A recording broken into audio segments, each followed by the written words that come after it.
Hello and welcome to Crucible of Words for more dedicated legacy action. Today we're playing a bit of spicy Stifle, and this particular list is called Curie-Nought because we're running Curie Emergent Intelligence. So this list comes from a lovely human being called Jorge, who I played against in the Eternal Mania main event and the side event, and this individual, aside from being an incredibly lovely human being, also came third in the main event and then top 8'd the side event as well. So a phenomenal Magic player who's put in an incredible amount of work into this deck, and it really shows. Playing against it, it felt like the best build of Dreadnought I've played against when I was playing Turbo Depths. It felt really hard to sort of finagle my way through. So let's have a look at what this deck's trying to do. So, Phyrexian Dreadnought, we know this card. You know, it's been a thing for forever.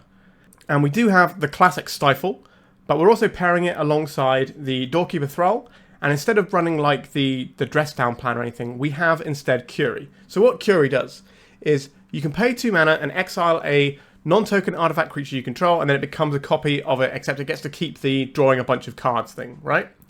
So we play this, and then we spend 2 mana to exile this, and then we end up with a 13-13 that draws us, sorry, a 12-12 that draws us 12 cards when it connects. That is obviously going to be backbreaking, just win the game. I think the amount of games you lose after you've connected and drawn 12 cards must be close to 0.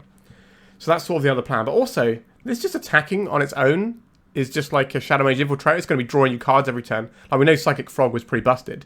If your opponent doesn't have anything on the board and you're just hitting with this and drawing cards, that's going to be pretty good too. So, we've got the usual things you'd expect. We've got our Brainstorms and our Ponders. We've got ourselves Swords to Plowshares. There's no Prismatic Ending in the main deck, but we do have a Inquisitive Stupor which can pitch to our forces, as well as being like a way of getting a problem permanent out of play for a little bit. The Abhorrent Oculus is kind of like the pivot plan here, so we're going to be putting a bunch of cards in our graveyard, so this is just going to come down, and if you haven't played against this thing, it's quite the doozy. It smashes up your opponents pretty darn quickly and gets out of hand almost immediately. This card's pretty solid. We've got ourselves some Tamiyos as well, just to kick things off. We can just start this going and then we're all good. It's got 2 Wastelands in this particular build and 3 Saga, so we have a way of tutoring for the Dreadnought. But what's really interesting here is the Lotus Petal. So, some criticisms I've heard of some of the Stifle decks was that it was a turn too slow. So this is trying to remedy that problem. And when I played against Jorge in the final round, this was the card that won the game for him. Like, I had a hand that was just absolutely untouchable by the rest of his deck. But because of this card, he managed to get out a sideboard card 1 turn earlier that actually changed the entire dynamic. So this was really clutch. So I'm curious to see how we get along with this today. Sideboard-wise, Clarion Conqueror, just a big baddie that's going to really mess up some decks. We've got our Triumph of St. Catherine, just as another chunky threat that's going to be good against more aggressive decks. A couple of Prismatic Endings, don't really need to discuss those very much. The Harmages. We got some counter magic in Forces and Consign. We have a Caracas in the sideboard, and then we've got a little bit of Graveyard Hate that we can fall back on as well. But we're going to be relying on a combination of counter magic and Graveyard Hate to try and get through those matchups. But Clarion Conqueror in like the really aggressive graveyard-based decks, so you know, the Echo of Eon style things and Oopsal spells, this is going to do some double duty because it's going to shut off all the artifact mana too. So we're going to have a lot of tools to bring in for that, and we might end up boarding away from just doing Dreadnought stuff in certain matchups as well, and just being like a sort of blue-white countery hate bearsy almost thing. So yeah, this is the list. I'm really excited to play it. The lovely human being, it was an absolute joy to play against him, even though he did smash me up, especially in the side event. It wasn't even close. But the list is cool, and I really want to give it a whirl. So like, subscribe, and if you want to see some more about this deck, there's a link in the description to Jorge's channel where you can see him talking all about the tournament that he played and how the deck's constructed and all that sort of stuff. So definitely check it out. He's been working on these Curie-Nought deck lists for ages now and has got them into a really, really nice place. You might have seen at the Eternal Weekend last year that Bosch was on something very similar, and that's thanks to Jorge as well, I believe, because that was part of the discussion in the Stifle Discord. So yeah, just honestly check out stuff. A lovely human being and a wonderful Magic the Gathering player. So like, subscribe, and let's just get stuck in and see if I can do him proud. Have you got Magic cards you don't want taking up space in your home, or do you just need some extra spending money? Well, my lovely sponsors 3for1 Trading are buying all collections, big and small. They are one of Europe's biggest traders and have a transparent process to sell them cards and make sure you're getting a good deal. Click the link in the description of this video to get an offer on your cards today. Alright, our opener here, we can just sort of ease our way into the game with the Ponder. We've got a game plan here set up that can win the game.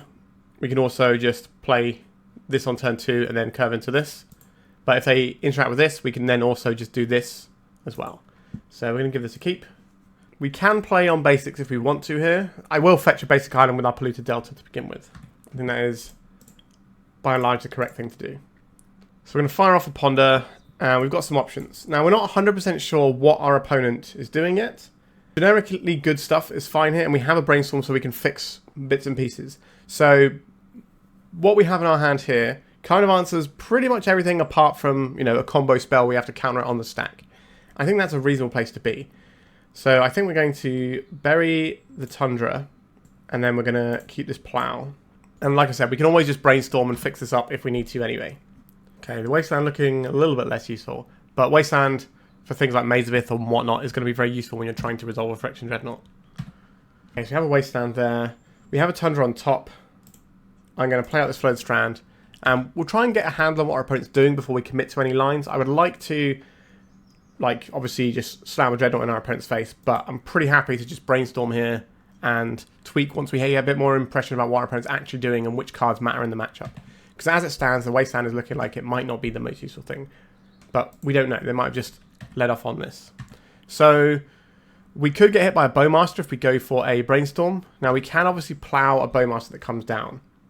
But then we're going to make our Brainstorm a lot worse.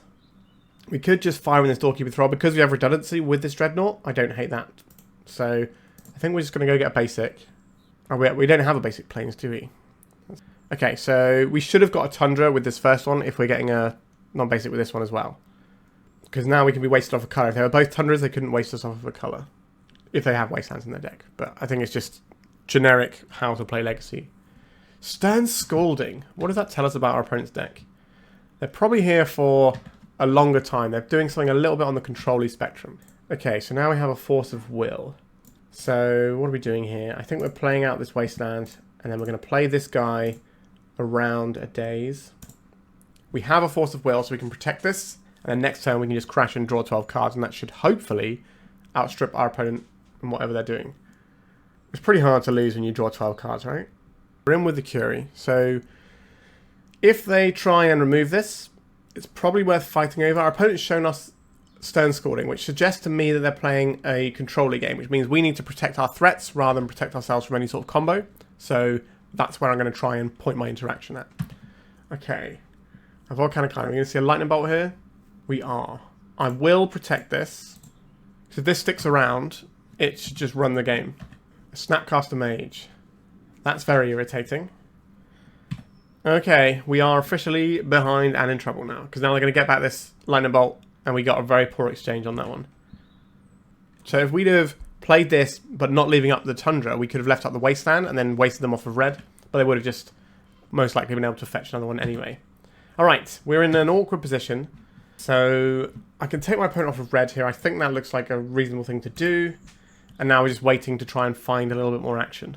I'm not going to play this out because they're probably going to have Flame of Anor, which can blow up an artifact. So we just lose something for free when we can just keep this in hand. Lauren revealed. So I'm imagining they're probably in the Jeskai ballpark, but they could just be straight blue red. It's very unusual to see straight blue red in a deck that wants to go a long time because you don't have the best tools to answer like the big stuff.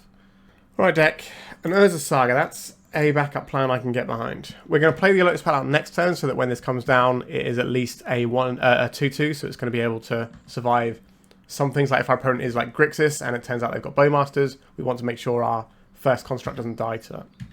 Urza Saga, obviously a massive game against any sort of fair controller deck.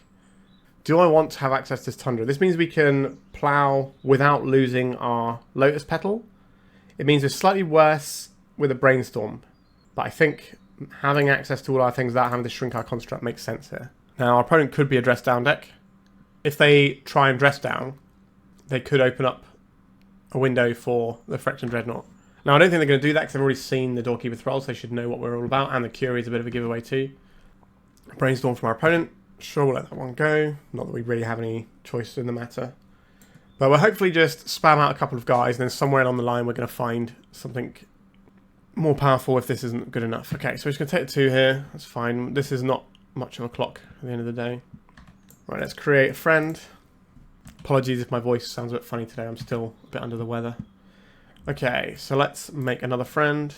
So if they dress down here, then we just get a bunch of guys. Incinerate! Wow. That is a long time since I've seen one of these in Legacy, of all places. An actual factual Incinerate. Wowzers trousers. Okay, so we get a little friend. And then, so we have two choices here. We can take a Dreadnought out of our deck so that we're not going to draw a Dreadnought. Or we can take a Lotus Petal out, which will pump our guy. I think pumping our guy is better. And we don't really want to draw a Lotus Petal either. So it's kind of the same deal. I'm going to leave this land in hand now because I would like to brainstorm it back. And we have ways of using our mana efficiently here. If we have to pop these to pay for Daze and stuff, sure. Our opponent's deck is certainly a little bit different. I'm curious to see what else is in there. It's like a counter-burn deck sort of thing, maybe. Which is not really a thing I've seen much in Legacy. Now, the Grixis control decks sometimes end up playing a bit like this, where they're just going Bolt and Colligan's Command to face a lot. Alright, so we're going to have our creature incinerated by the looks of it. But that is them spending 2 cards to answer our 1 card. So that is getting us back into card parity a little bit more. And I don't know how easy they're going to be able to smash this up. If they've got the Flame of Anor, then that'll obviously work. We can take our opponent off of red mana, which is something I am pretty happy to do here. But we're going to need to find something to go with this Dreadnought. But we've got 6 cantrips left in our deck. No, 5 cantrips left in our deck. So we're only running 3 Ponder, 4 Brainstorm. Right, they found a red source. They might just be baiting us with these Wastelands and just have more red sources in hand. And they're just exposing one at a time.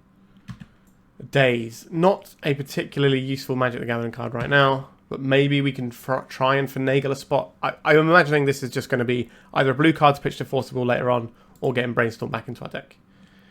Alright, so this is probably going to be a Brainstorm, so I don't have the mana to incinerate our face. Incinerate. Wowzers.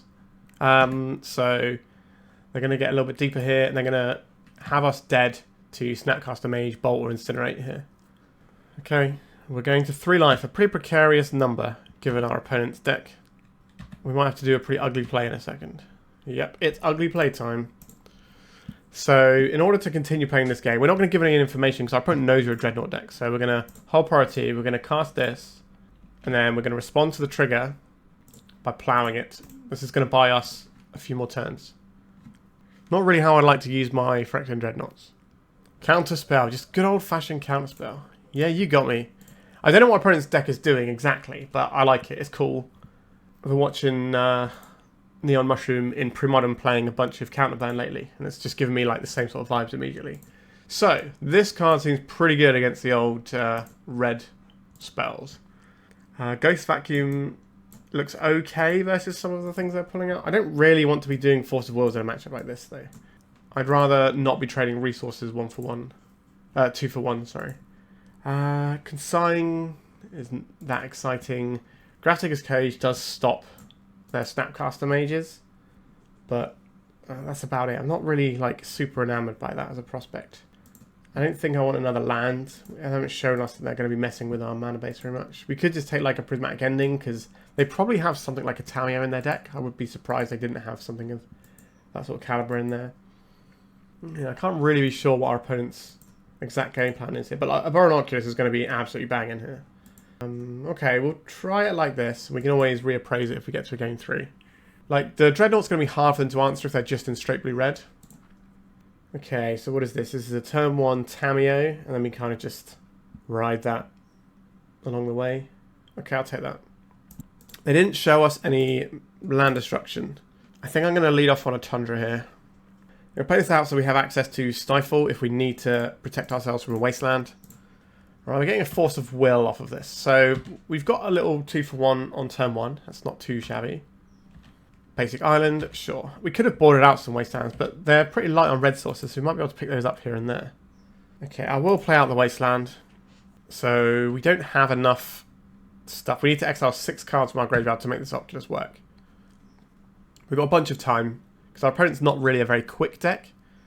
Alright, we're cycling the Lorien Revealed. They're basically just trying to play a controller game, then at some point they turn the corner after like doing a little bit of chip damage and just burn us out. Okay, pretty tempting to hit the old Thundering Falls here. Slow this one down, maybe we can get some more resources going, but we'll see what we draw. We don't need to waste land now, we can wait till we get to our turn and see if the information changes. Yes, I would like to reveal this Triumph of St. Catherine, please. That's a big one there. This might just run away with the entire game if we can cast this. Oh wow, they just straight up scooped to Triumphs of St. Catherine. What that tells me is that this card was the correct card to sideboard into this game. Okay. Do I want to do anything differently? Our opponent didn't really look like they were playing many basics. We could try and shut them off of red entirely with Harbinger of the Seas. That doesn't seem great. But if they're just trying to like control things, maybe we just want like more threats. Like the Dazes do get worse on the draw. Maybe I don't really want to play forces, but just having some of them so that if we can ever bash with Curie might be okay. Alright, we'll try 3 on the draw. This hand is kind of slow, but this matchup looks pretty slow. We can go and get Meticulous Archive, get a little bit of surveil action going. We're very good into trying to get our Dreadnought up and running. I'm not really in love with this one though. We're not putting cards in the graveyard at a particularly quick rate, but this is kind of like one of the things that can just run away with the game. All right, I'm gonna keep this one because it feels like we have enough time to sort of just leverage having a 7-card hand. Mistress Factory. Wow, our opponent has really like gone back in time, and I'm here for it. I'm liking what I'm seeing over here. Am I going to play out this Lotus Petal? It does give us the ability to play around Dazes and things if we need to like stifle something, and it lets us play around our opponent having some random bits and pieces. And let's say we need this Doorkeeper Thrull, which is going to shut off their Snapcaster, which is pretty cool. I'm not going to burn a Lotus Petal to make this. I'm just perfectly happy getting my surveil value this turn. We didn't attack with a factory. They're probably holding up like Mana Leak or something. I don't know. Something unusual. Our opponent's in the tank over there, so I imagine there's some cool cards that they're running. Maybe they are running Mana Leak. That'd be wild. Curie. I will keep that one. We'll just keep the threats coming. We're going to try and exhaust their resources by deploying Doorkeeper Thrulls over and over. And because they're playing red, their removal is going to be stuff that doesn't exile stuff, so we're going to end up with cards in the graveyard for our Oculus. When your opponent's just like ploughing all your guys and ending them, it gets really awkward because your Oculus doesn't actually have the food that it should have, and you have to go through a lot more of your deck before you can start dropping this. No play from our opponent here, by the looks of things. They're pretty like instant speed based here anyway, so let's try and smash in a Doorkeeper Thrull. It's just a little 1-2, nothing to be scared of. And they're going to flash in a Snapcaster and get the value off this Brainstorm. Just bowling it straight away. So we're just filling up our graveyard for the Oculus. We're going to keep exposing stuff. Yeah, I'll take another land. So we're going to keep just throwing out Doorkeeper Thrulls until our opponent either fills up our graveyard or we have something else to do. Because the Curie is just an individually better card than a Thrull here. Now they all still die to the same red removal, which isn't ideal. It's all just paving the way for the Oculus. That's what the entire game plan has been from the start of this game. Let's make another friend. We're getting bolted again. So Snapcaster doesn't work here. Oh, you're going to have a bad time, opponent. Going to have a bad time. They needed to cast this in response to this so that they got the trigger, and then they could let this resolve and then bolt it. Oh, that's a big miss from our opponent there. The Stifle is almost certainly going to be paired with this Force of Will. Do I feel like I'm in a position where we can just dump this Curie out? That is obviously the better card that we have access to. I think I'm going to try for the Curie. We're not going to protect this one. We're going to protect the Oculus, because I don't think our opponent can beat Oculus. Whereas this dies to all the removal spells they've shown us in their deck. But, you know, if we can start dealing combat damage with this, it's going to be pretty good. We're getting a Force of Will, pitching a Snapcaster Mage. Sure. I will take a 2-for-1. If we want to, we can play a Doorkeeper Thrull and trade with this. I'm not going to stifle a Thundering Falls trigger. Doesn't seem like a good use of our mana or resources at all. Stifling a Snapcaster might be a thing that comes up. So we've got 4 cards in graveyard effectively here. This could be 5, so we're getting closer. They're currently winning this race, but we've got plans coming down the pipeline. A Ghost Vacuum, I don't mind if I do. This will stop the Snapcaster Mage from doing very much. And maybe they run Murktide Regent. They haven't really given us a lot of reason to suspect they're running Murktide.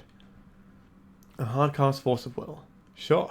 1, 2, 3, 4, 5. So we're still a little bit shy of getting the Oculus in. That's okay. We can flash in the Doorkeeper Thrull, trade with the Snapcaster Mage, and then we'll have enough cards to get the Oculus in. And then we can just protect it with Force of Will. And even if it's just protected for like 1 or 2 turn cycles, that's going to be enough. 2 cards in our opponent's hand. We're treating this as a removal spell that also gets our Oculus into play next turn. How much do they want to keep their Snapcaster? Yes, please spend more resources. Flame of Anor will be good here, though. What is this? Delayed Blast Fireball. Deals 2 damage to each opponent and each creature they control. If a spell was cast from exile, deals 5 damage to each opponent and each creature they control instead. So we're going to lose 2 guys here. But we're just going to play an Oculus and protect it with the Force of Will. That's fine. 1, 2, 3, 4, 5, 6. Good luck, opponent. We're getting to Manifest Dread now. It doesn't really matter which of these. Sure. It's only creatures we can flip up. Sometimes we'll have a Dreadnought underneath it and we just really go ham. And because flipping up is a special action, there's no way your opponent can interact with you flipping something up. It flips up as you play the cast. A Snapcaster Mage with 1 card left in our opponent's hand. We could just stifle this. We'll see what they target and then we'll stifle that, I think, is the best play. This leaves us with the Force of Will, which is the more universally good card here. Our opponent's got... Alright, our opponent's just scooping up. So we correctly identify that our opponent hates playing against 5/5s. And we managed to get over the line there. Alright, on to round number 2. Right, we're on the play here. This hand is not really doing it for me. I think we're going to mulligan this, try and find something that has some plays. It kind of has plays, but I think we're going to send this one back as well. If I remember rightly, I think our opponent at the weekend when we played, I think they might be the one who was playing a Tron Carnforge deck. Anyway, we're mulliganing this hand because it doesn't do anything. Okay, this hand plays Magic the Gathering. So we want 2 lands. I guess we want this sort of stuff. I think we're going for something along these lines. So we'll dump in a Tundra and then we'll pass it over. Our plan is to get Doorkeeper Thrull in, smash our opponent's face with a Dreadnought, and hopefully make this game quite a short one. And now I don't know if our opponent is going to be on that same sort of stuff. And that they might also not be the same opponent I think they are, because people's actual names and their screen names are not the same thing. Savannah. Exploration. Well, I didn't play against any lands players, so who knows. Alright. As a Saga, it's a pretty good card. Oh, okay. We have a plan. We have a plan, and it's one I enjoy. Right, so we're ticking up with the Saga, so I imagine we're going to see some constructs being cranked out over the next couple of turns. Oh, seeing the Poseidon play is useful. Seeing this Maze of Ith isn't the nicest for us. We do have a couple of Wastelands that we can dig out. They have white mana, so they probably have things like Plow in their deck. But they've only got 2 cards in hand. Maybe they don't have it right now. Can I have a Dreadnought, please? We can. Okay, what about second Dreadnought? What about second Dreadnought? Delicious. Getting all my shrimps in. I'll attack. Force them to use the Maze of Ith. They're just taking it. Interesting. I don't know what spooky thing is going to come out of here, but it's got to be pretty good to beat 24 power of Trample. And then we've got access to Curie. We can do some cool stuff with. Alright, they're crop rotating with the Urza Saga trigger on the stack, so they get the tutor, and they also get to get another land. Tabernacle could be something that undoes us here. Generally speaking, I really like playing lands into any sort of like creature tempo deck, because you just sort of roll them over quite nicely. So we might be in for a bit of a rough ride here. That is where the Harbinger of the Seas comes in, though. They might have a Blast Zone, which would be really bad news for us. We're going to have to dig our way to a Stifle. Alright. A Yavimaya. That is very interesting. They already had green mana, so I'm curious what they're using this for. Maybe they're just going to dump out Thespian Stage Dark Depths now, but then they could have probably done that anyway. I don't really know what's in our opponent's hand, so it probably makes sense. So we're just trying to work out why it makes sense, is the thing.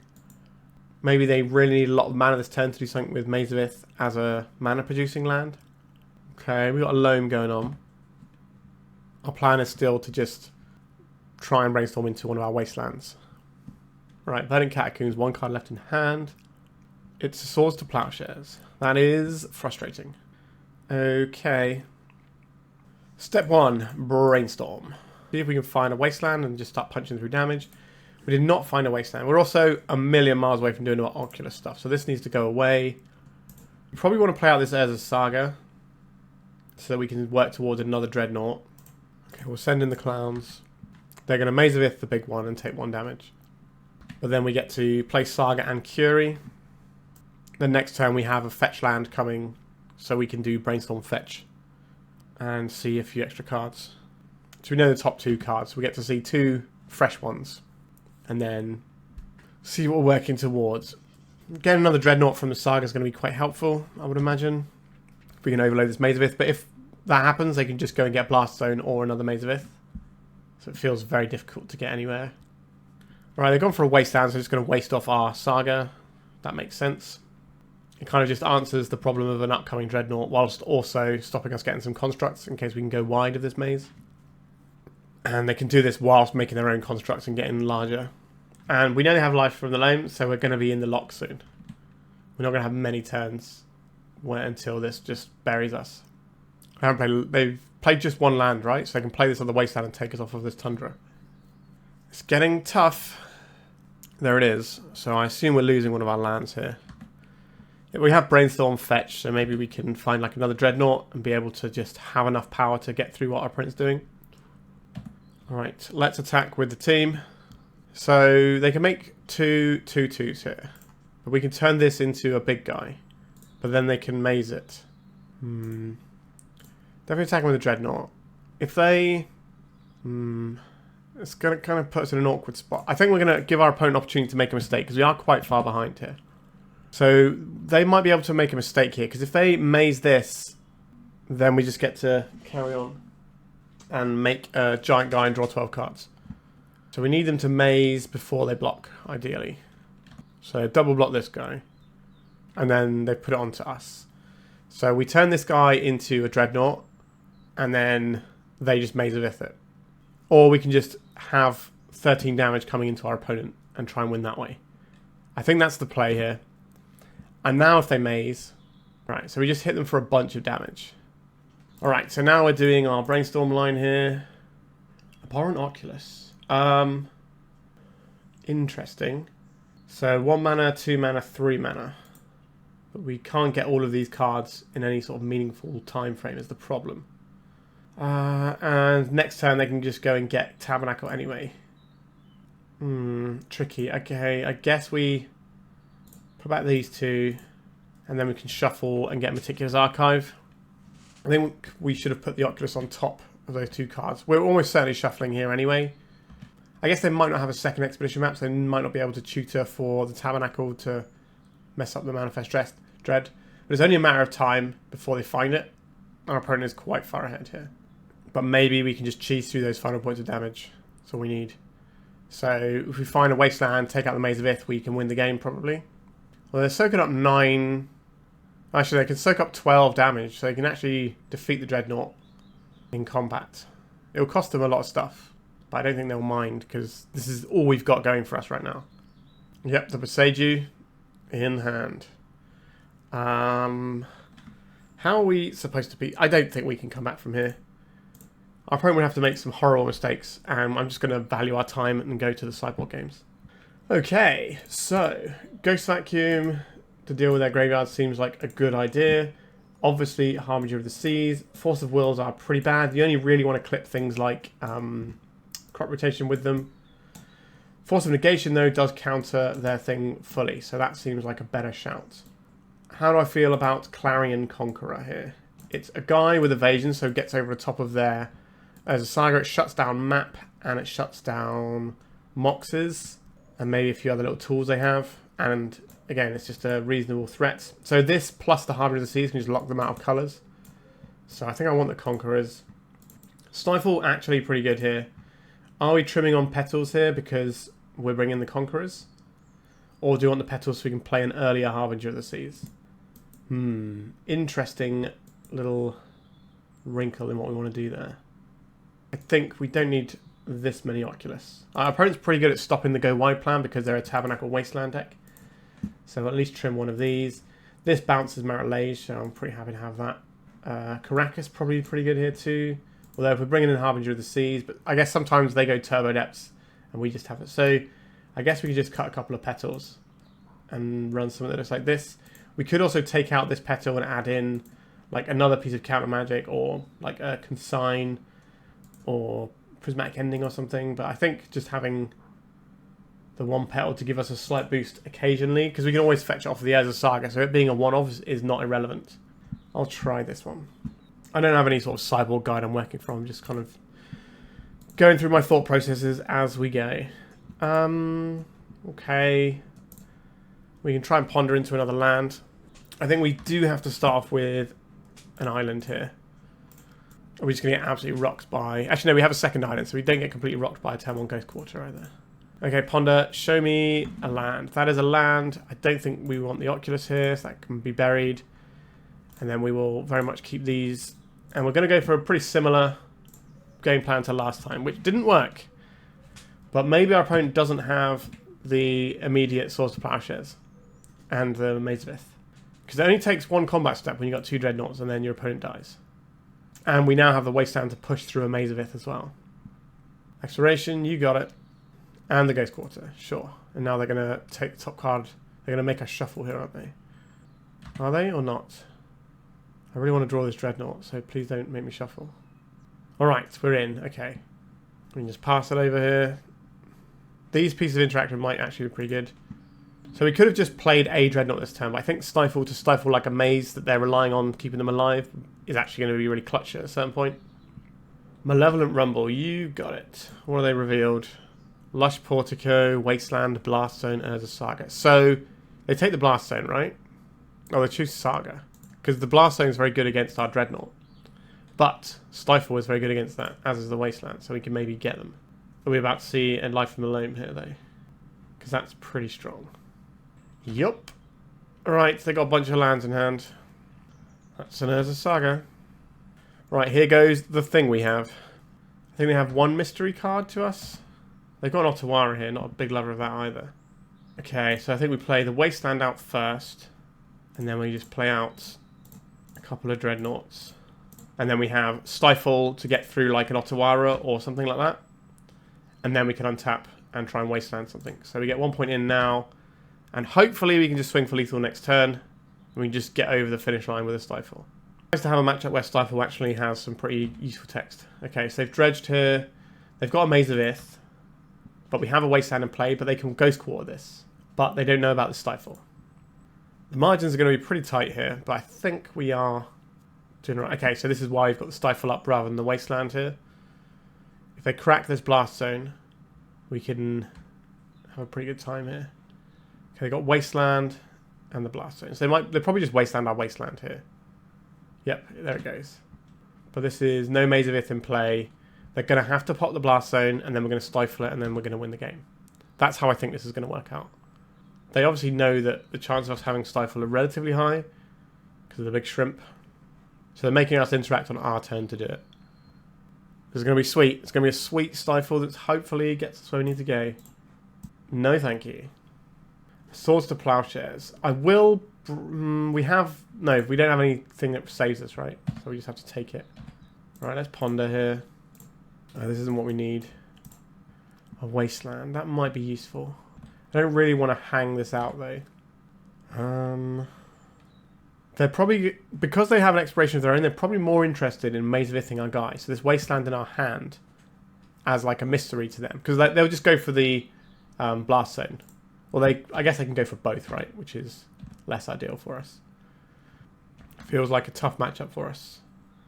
Are they going to crop rotate away this? I think we know their hand at this point.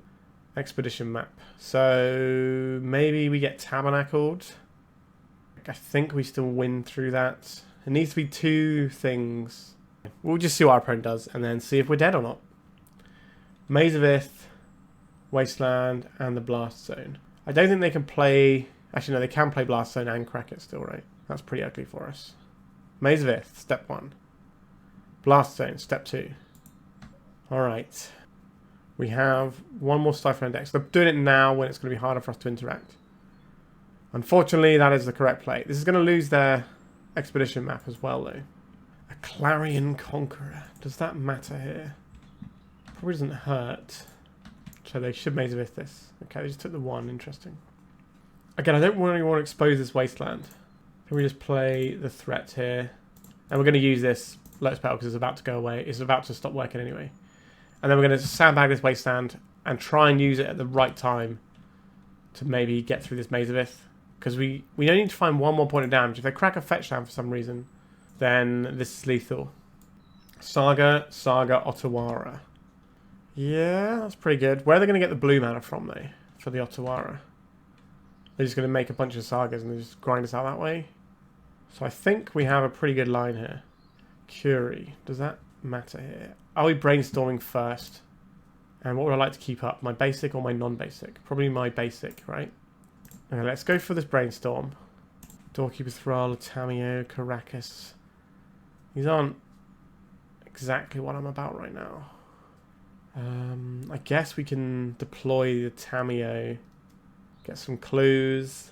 This doesn't seem great. I think we are wastelanding this turn and putting our opponent to 1. So they have to answer both of these. And I don't know if that's something they can realistically do. Okay. Let's put this and this back. Alright, let's jam this Maze of Ith. Alright, our opponent has a real life phone call that they have to take here. This is a really interesting situation. I think we are odds on to win this game, but if our opponent flips up the right stuff, we just lose still. But we put our opponent to 1 this turn. And then on the next turn, they can only maze one of our creatures, unless they find an additional maze. Or, you know, a bunch of other things that matter here. Our opponent did let us get 1 chip shot through with a Doorkeeper Thrull. They didn't have to. And that ends up probably being the thing that wins us this game. But I imagine, statistically speaking, we're likely to lose game 3. We need to resubmit our decks before our opponent can concede. Okay, so we got the match win. I don't necessarily think we deserve it there. I think we played that second game well. The first game we didn't really have any options that actually get us out of there. Our opponent's thing was just, you know, taking us out and we couldn't do much about it. So we definitely have lines to win the game, and we hadn't seen a Harbinger, so maybe we just get them with a Harbinger cheese in game 3. I don't know. Anyway, on to round 3. If you've been watching my content and thinking, I'd like to play some Legacy too, then check out 3for1 Trading, one of Europe's leading Magic the Gathering retailers. They have weekly offers and upload new cards every Wednesday. And it's not just Legacy stuff they sell. They have a beautiful selection of vintage and old school cards too. Support from sponsors like 3for1 Trading make it possible for me to put out videos and help keep Legacy alive, so why not give them some love? Click their link in the description below and use my code COW3 to enjoy free worldwide shipping on your first order over €500. Sure, I think this one is reasonable. We'll probably have to do a little bit of a risky playing on a Tundra start. We'll see what our opponent does first. Maybe that changes our perspective. I guess we can just play the island and just keep cracking clues. We do also have the Tamiyo plus a Saga construct plan, which is quite fun. Show me another land. We didn't find another land. I guess it depends how useful we think these Swords of Plowshares are going to be. I have to choose what I'm more scared of. Are we getting stifled? Or are they just playing around us having stifle? They could have done that in their turn. Like if we get stifled here, that's like lights out. Okay, there's a brain. This is weird timing. You have my attention. Like, are they just using their brainstorm to choose cards based on the fact that we've played a Polluted Delta? I think, considering this is the most common fetch land played in Legacy, I don't necessarily think it gives you the information you need. They can just wait to see what we played. So Tropical Island could mean Nardu. Or it could just mean, like, Omnitail or something along those lines. I think I'm going to get the Tundra here. Like, if they're allowing us to just Tamiyo and just leave it uncontested, building up a bunch of clues, and it's like a long grindy game, then we're going to end up in a good spot. Alright, Hedge Maze. So our opponent might be... I'm thinking they're more... Yeah, so this is Omnitail. There we go. That's what I was just about to say. So we need to find answers to what they're putting down. So we probably have to play a Curie and just start, and then we can draw like a million cards a turn after if we find a land. So we've got 2 draws to find a land. I'll take a Force of Will, obviously. They did not shuffle that Ponder. That is not good news for us. Okay. So now I think we're not playing Curie. We're playing either Doorkeeper Thrull or cracking this clue looking for a Force. I think those are our best options. We'll see what our opponent does. We can obviously find Daze as well. We've got a few of those in our deck. A Brainstorm. So they might not be going off this turn. Okay, this isn't an Ancient Tomb, so I'm not expecting a Show and Tell. They could still Lotus Petal out the Show and Tell here. Right, just to ponder. So Doorkeeper Thrull might stop something like an Attractor from doing work. Let's play the Doorkeeper Thrull. I imagine they're not really interacting with anything on board. They're going to be just interacting with things on the stack. Force of Will, that is a pretty good draw for us. Now, I could get greedy here and try and crack the clue and draw a card first. And see if we can find a land, but I'm not going to be that greedy. Let's get the Dreadnought in. Crack in for 1 damage and a clue. So we can... If they put in an Atraxa, it doesn't do anything. And then we can just clean it up with a Plow. And we've got Force of Will to hopefully stop them putting things in. We've got 1 mana open to play around Daze. But our opponent's deck has main deck Veil of Summer, so it can be a little sketchy here. Right, here we go. Show and tell. Can we counterspell this? I suspect not. There is the Veil. How bad is this going to be for us? If they just put in a big monster, we might be able to beat it. If they put in Omniscience and then cast like an Emrakul, then we lose. 1, 2, 3, 4, 5, 6, 7, 8. Okay, Cunning Wish, so they should have many lines that automatically win the game here. Shared Summons. So 2 different creature cards. So one of them is going to be an Emrakul. And then they're going to play the Emrakul. We're going to lose a bunch of permanents. Okay, the Atraxa doesn't do anything because of the Doorkeeper Thrull. They don't have to play it this turn. So they just play the Emrakul, go to the next turn, attack us, wipe our board. How much can we actually keep around here? They're on 17. 1, 2, 3, 4, 5, 6. So 1, 2, 3, 4. Yeah. So we're left with like Curie and Dreadnought maybe. Does this get us where we need to go? I don't think it does. I think we'll just scoop it up. I'm just trying to work out. I don't think we can leave enough damage in play. Like we can get a Dreadnought off of this Saga and maybe turn this into a guy so we can attack for 24. But we haven't got enough permanents to make that work. Okay, so let's get some more counter magic, please. Caracas looks playable here. Clarion Conqueror is not really doing the most.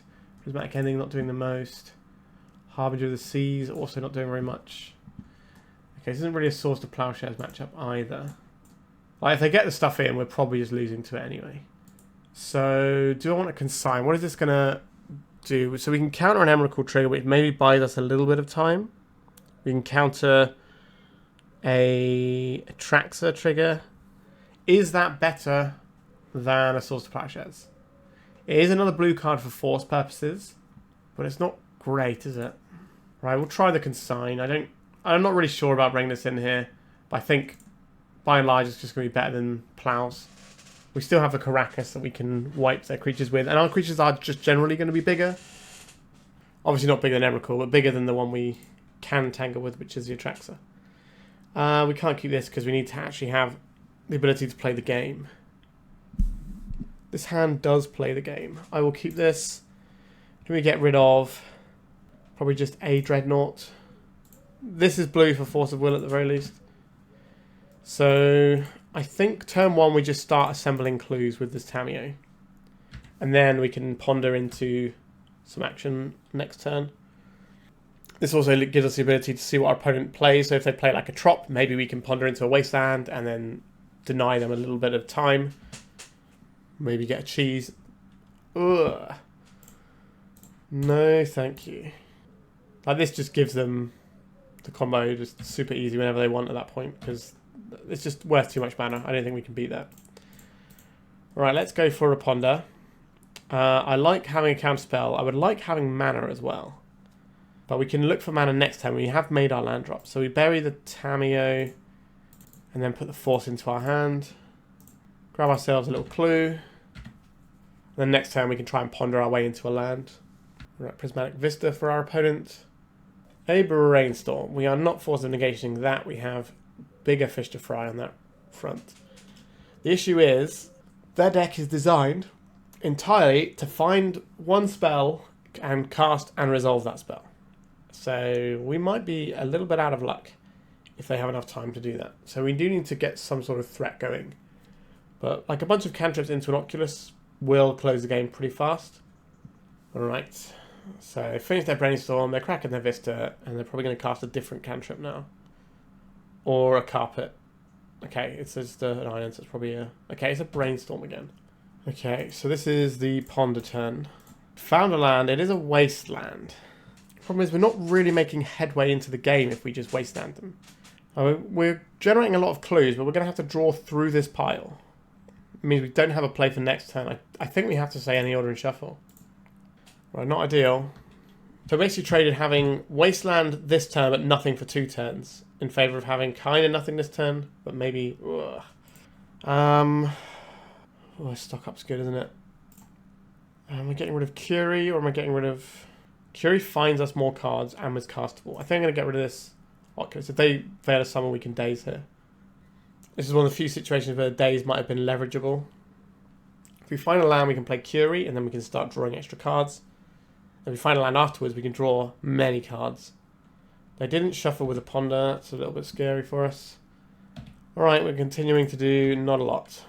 Seems very unlikely to me that this Daze is going to get anything done, given our opponent's massive amount of mana. The old Uro backup plan. That's pretty good. And we can sometimes accidentally enable it with our Doorkeeper Thrull. Yeah, this Daze is just useless right now. They got so much mana. I can Daze this.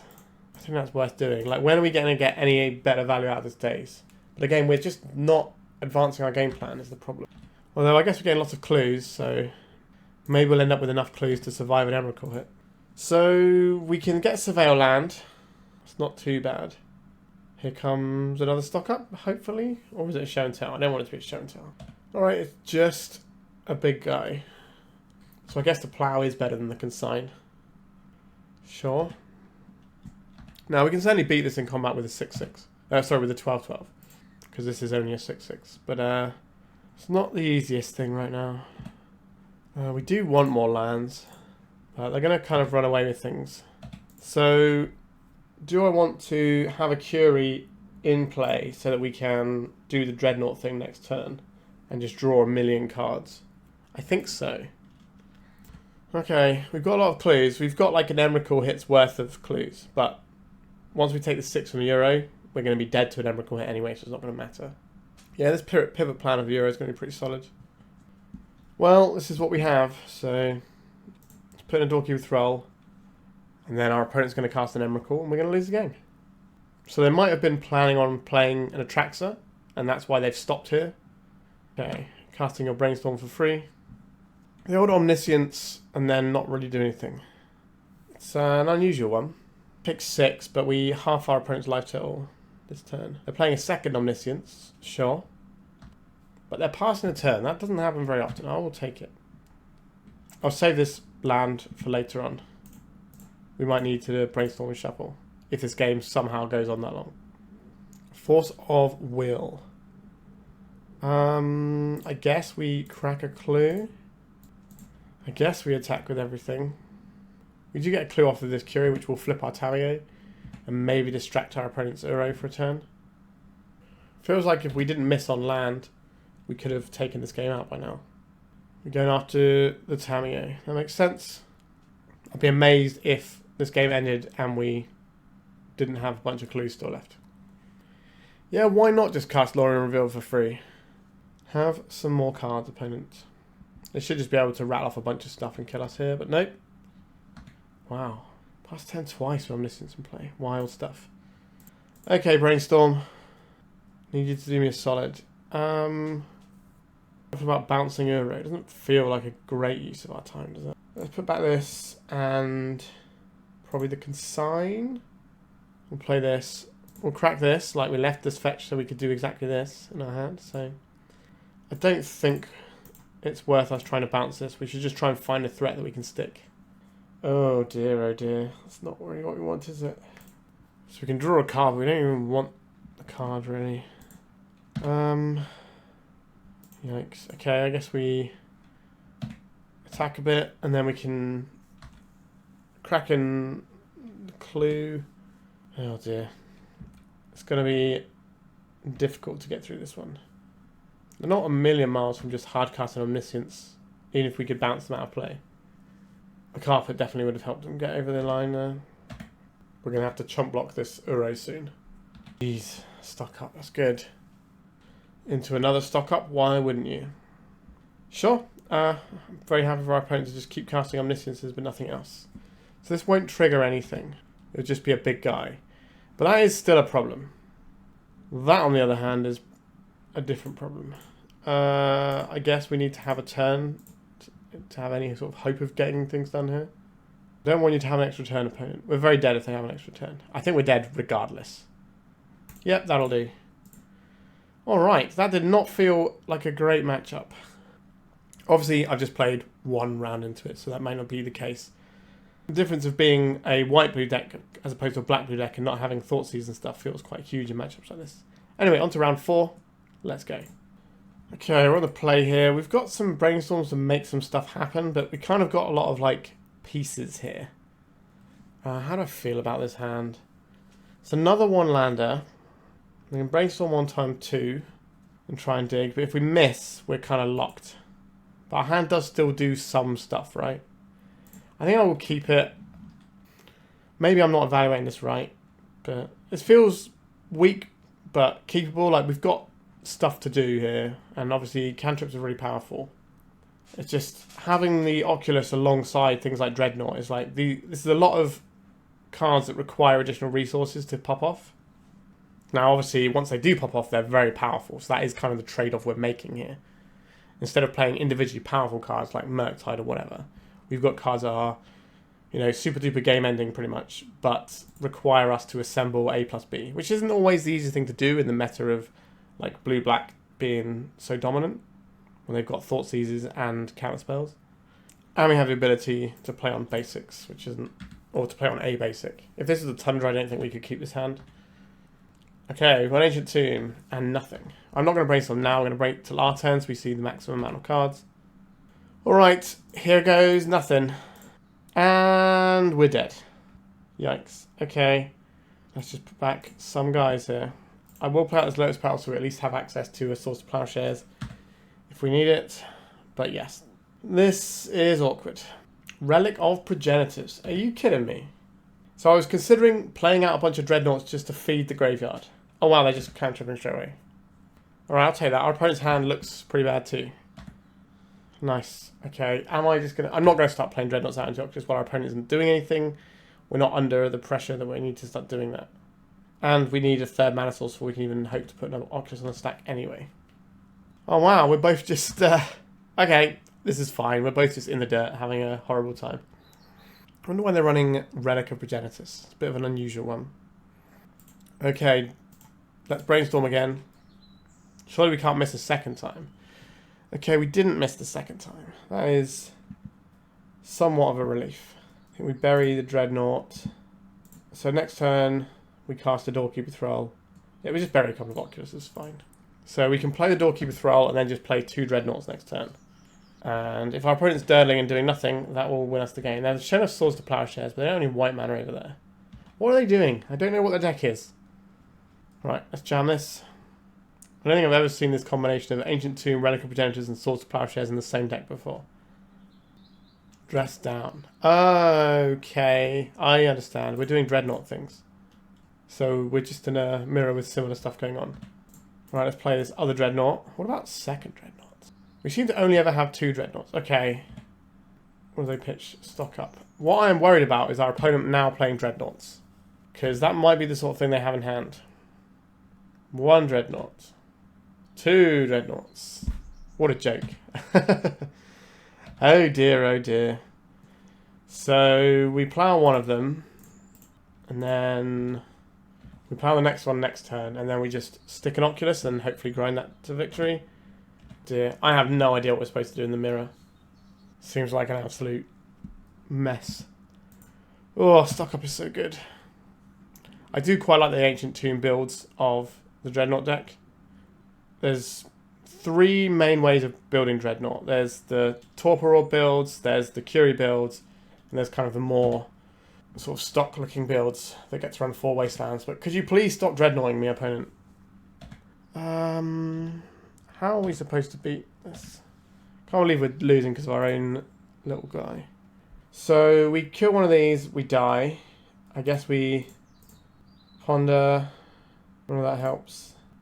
We kill one of these, we take 10, we die. Cool, we lost to our own Doorkeeper Thrull. Great. What are we doing? How are we supposed to... I guess Consign can counter Dreadnoughts and Null Drifters.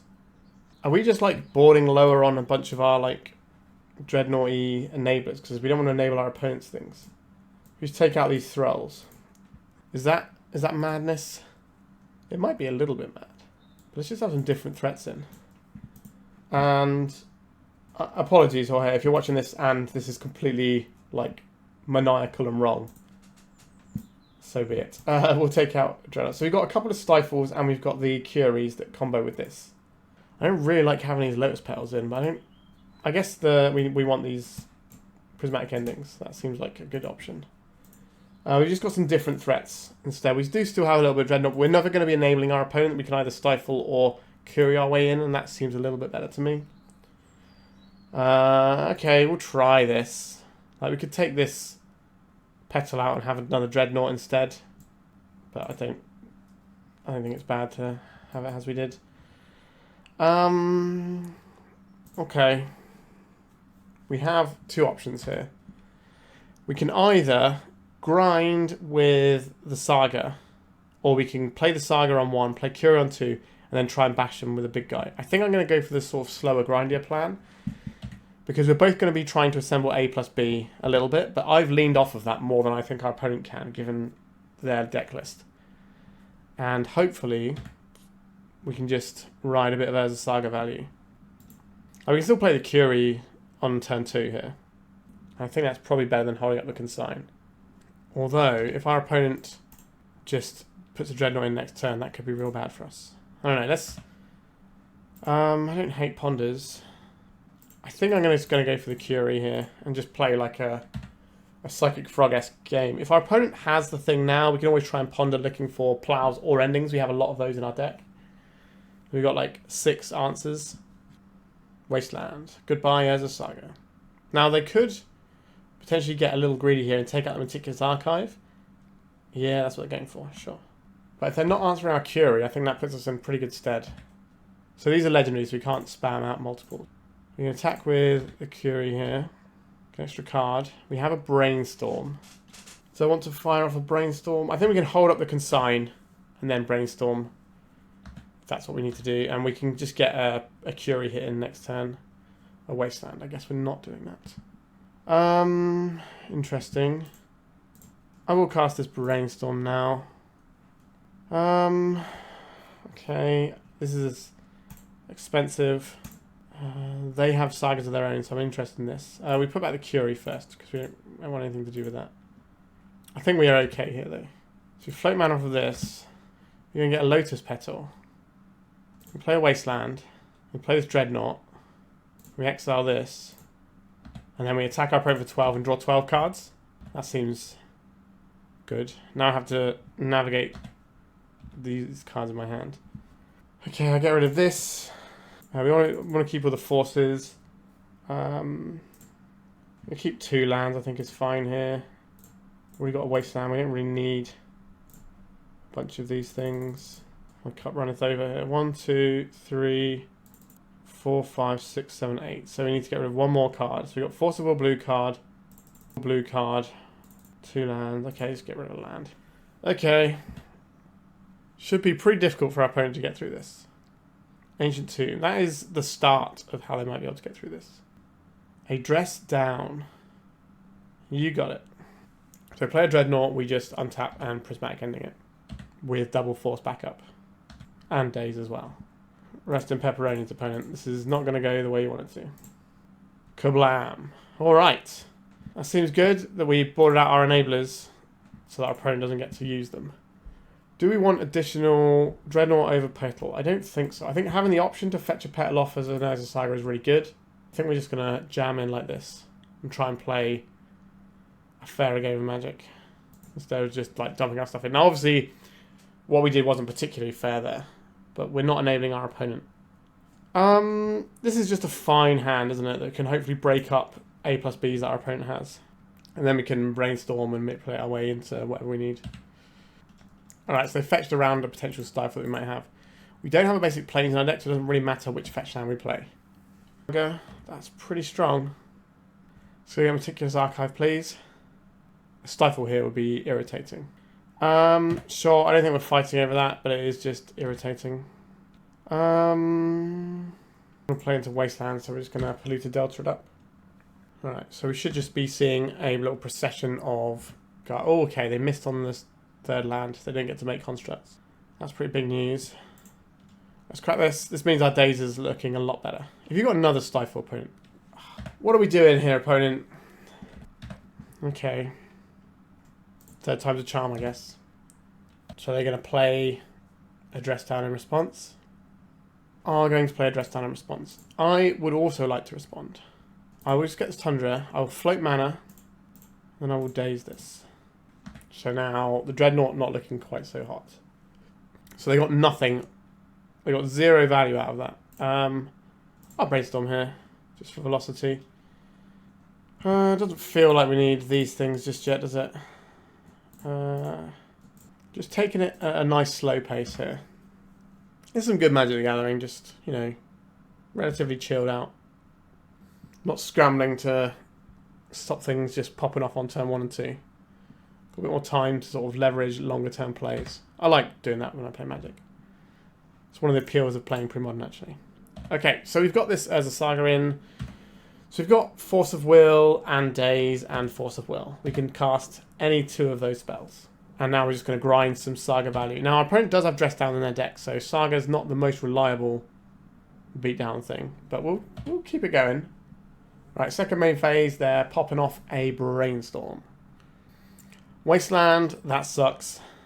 Oh, they're going after our white source. Do I care about this enough to... So we can Daze and save this land if we care about having this land. Just overall. Is that worth it? I'm going to Brainstorm. Okay. Put back some expensive stuff we don't need right now. Right, you can take this out. Maybe we're supposed to Daze and save the land, I'm not sure. Okay, so again, we're just sat on a bunch of interaction.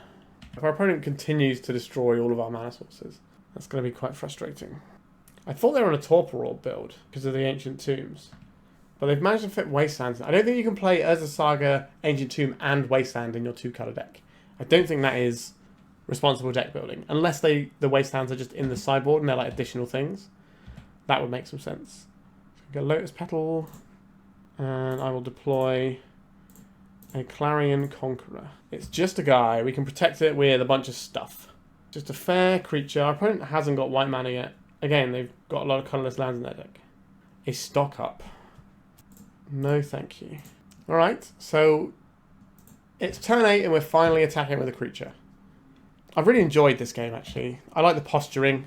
It's something that sort of modern fire design tends to push away from a little bit, where you just sort of got this little slow eking into the game, little trading little bits and pieces. A Dress Down. I don't want my opponent to have that, but I only get 1. Alright, I'm just going to nail this now, and would I rather be left with a Brainstorm or a Force? Probably just be left with a Brainstorm is better, isn't it? Especially given our singular land that we have access to. I wouldn't be surprised to see like a Plow or something come along here, but no. Alright, there it is. Sure. Okay. Back over to us. Let's Brainstorm and see if we can find another land. We found lots of lands, and we've also got the Oculus, which is a big game here. So I want all of these lands, and I want the Oculus. So I guess we put this one down, and then the Conqueror, and then play this one out. We don't have access to white removal spells right now, but our opponent will play something, and then we can remove it in our turn. And that's totally fine. If we can get this Oculus in, then I think it should just win the game.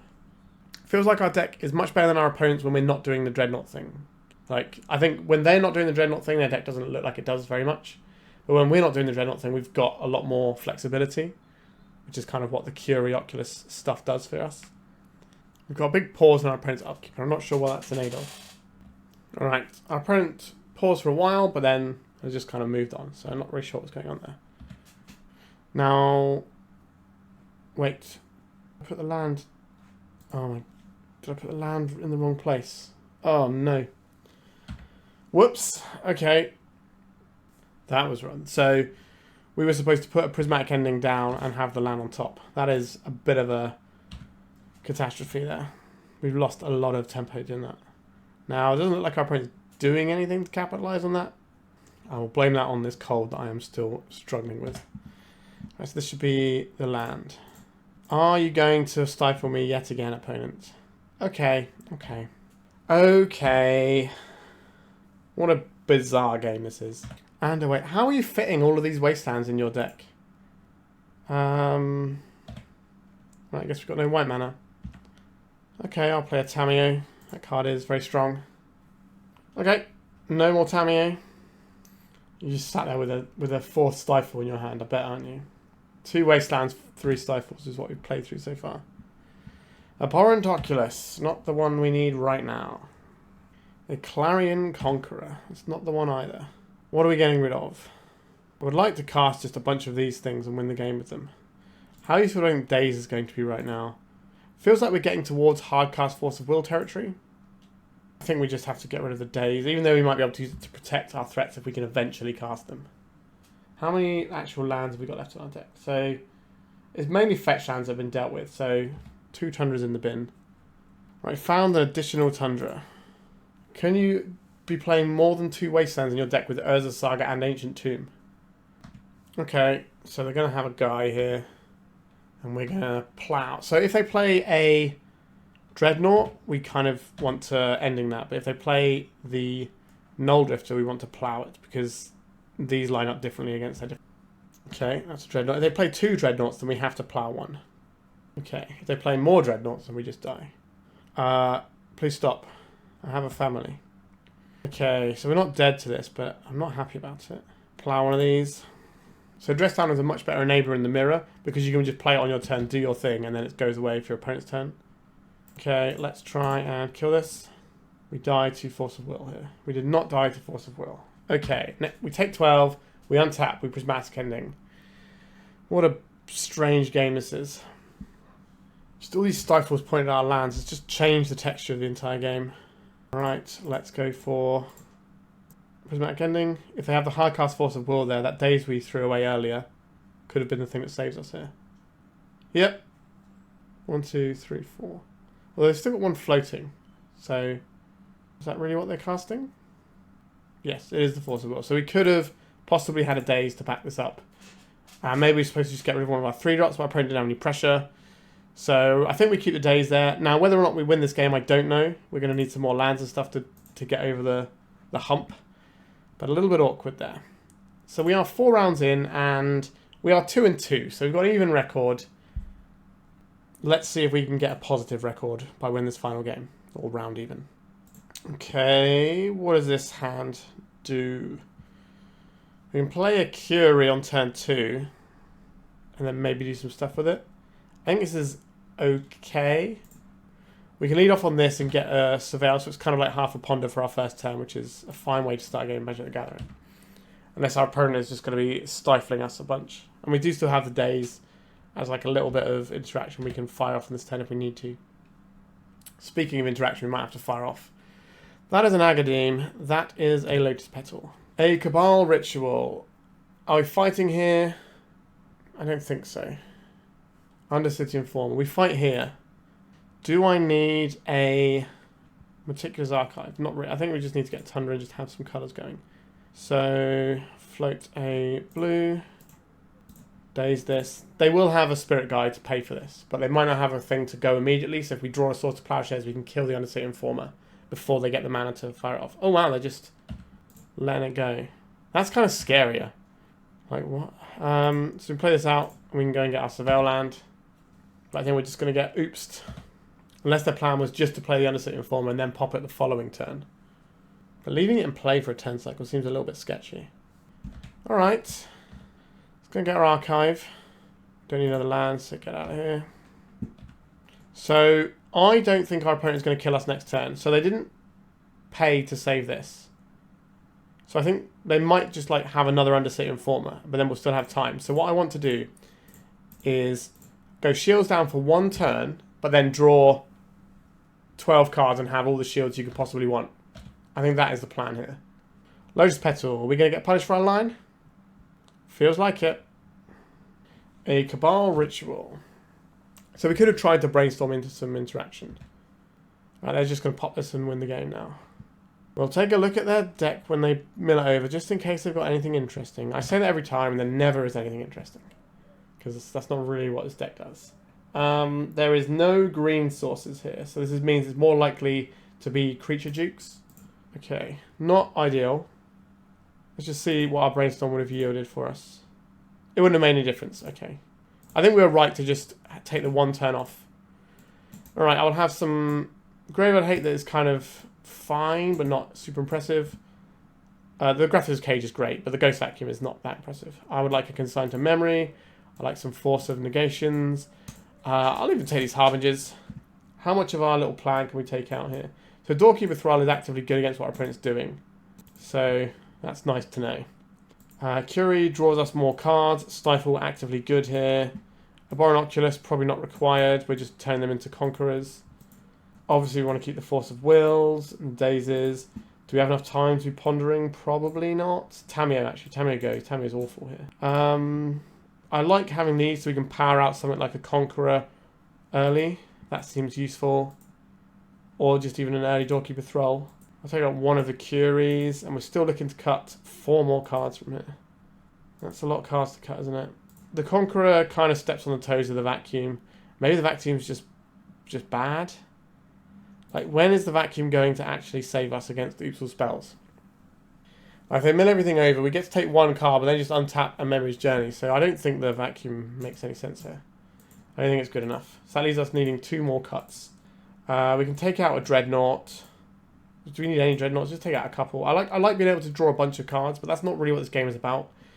I think we're just going to have this. Like, Prismatic Ending, if they play something out, is an option. Source to Plowshares.